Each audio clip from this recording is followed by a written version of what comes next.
Дорогие коллеги, сейчас особый период в жизни любых врачей, мы очень любим учиться.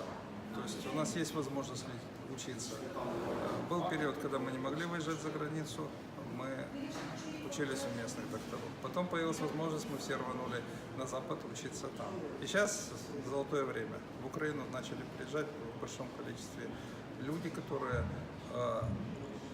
знают что-то особенное и могут нам принести знания в достаточно узкоспециализированных областях.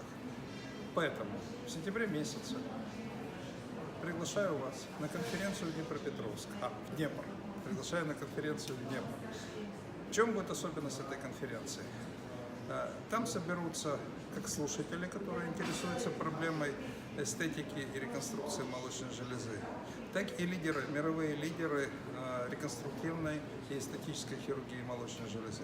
В частности, впервые в Украине будут проведены мастер-классы и даны нам знания по профилактике осложнений сложных реконструктивных эстетических операций.